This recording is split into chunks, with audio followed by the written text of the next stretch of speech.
Shalom, shalom, un peuple du Seigneur, que la grâce de Dieu soit sur vous. Amen.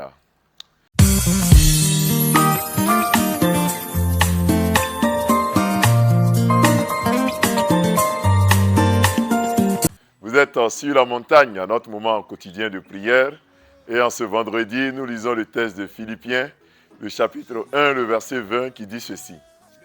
Selon ma ferme attente et mon espérance que je n'aurai honte de rien, mais que maintenant, comme toujours, Christ sera glorifié dans mon corps avec une pleine assurance, soit par la vie, soit par la mort. Amen. Bien-aimés dans le Seigneur, le thème d'aujourd'hui, c'est soit par la vie, soit par la mort. L'apôtre Paul ici nous rappelle deux extrémités de notre existence. La vie qui commence donc par notre naissance biologique et la mort qui commence par la perte de notre souffle de vie. Entre ces deux extrémités, il y a beaucoup de choses qui peuvent se passer. Il y a la santé, il y a la maladie, il y a le travail, il y a également le chômage, il y a la pauvreté, il y a la richesse.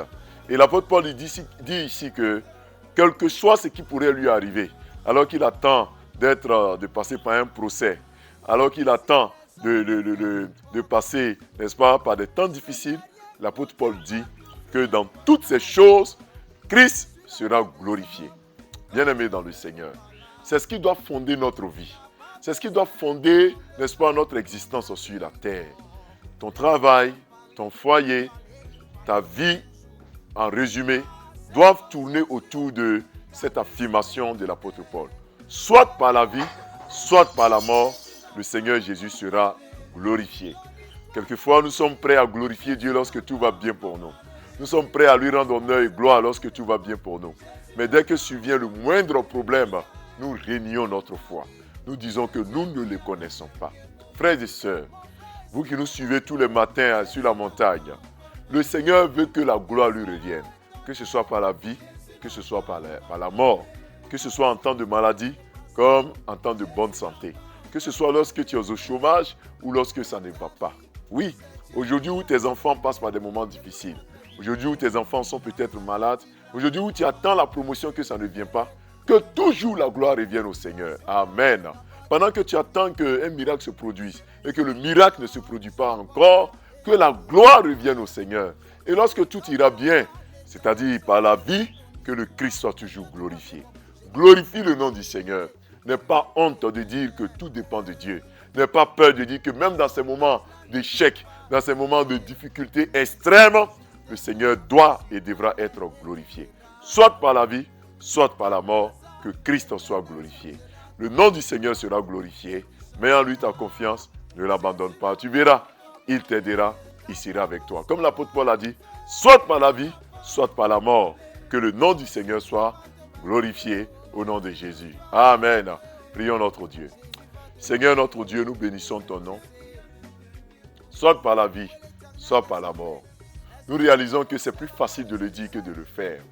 C'est plus facile de dire qu'on peut te glorifier dans la maladie que de le faire. Mais je prie, Seigneur, pour nos cœurs, afin que tu nous donnes la force de te glorifier. Soit par la vie, soit par la mort. Lorsque tout va bien pour nous, donne-nous de te rendre gloire. Lorsque les temps deviennent difficiles, donne-nous de continuer de te rendre gloire. Nous voulons te rendre gloire, Père. Nous voulons t'élever, Père. Soit par la vie, soit par la mort. Que la gloire, que l'honneur te revienne. Éternel notre Dieu, nous prions afin que ta paix soit sur nous, que ta grâce soit sur nous. Souviens-toi, Seigneur, de nous en cette journée. Nous sortons. Certains sont en train de traverser l'ombre de la mort. Sors-les, Seigneur, je t'en supplie, de l'ombre, de la vallée de l'ombre de la mort. D'autres sont dans les difficultés. Que ces difficultés cessent au nom de Jésus. Père, ceux qui sont en pleine vie, pour eux tout marche bien, souviens-toi d'eux. Nous te prions en ce week-end où nous aurons beaucoup de déplacements. Et Éternel des armées, je t'en supplie, sois avec nous dans tous nos déplacements. Sois avec nous, Père, accompagne-nous, sois avec ses frères et sœurs. Permets que nos déplacements soient dans le creux de tes mains. Que nos allées et venues soient plongées dans le sang de l'agneau. Permets que tout ce que nous aurons à faire en cette journée de vendredi et durant tout ce week-end soit couronné de réussite et de succès. Merci, Père, de te souvenir de nous. Nous prions particulièrement en ce jour pour tous ceux qui ont des parents qui sont décédés, ceux qui passent par le deuil, ceux qui ont des amis, des proches, des collaborateurs qui ont perdu la vie. Père, fortifie-les et soutiens-les. Que leurs obsèques se passent avec dignité. Fortifie-les par ton Esprit Saint et console-les. Que ce soit par la vie ou par la mort, que ces frères et sœurs te glorifient. Merci Père pour tout ce que nous faisons. Tu fais pour nous et pour ce week-end. À toi la gloire au nom de Jésus. Amen. Bien-aimés, nous avons été très heureux d'être avec vous. On se retrouve lundi à partir de 5h30. Shalom.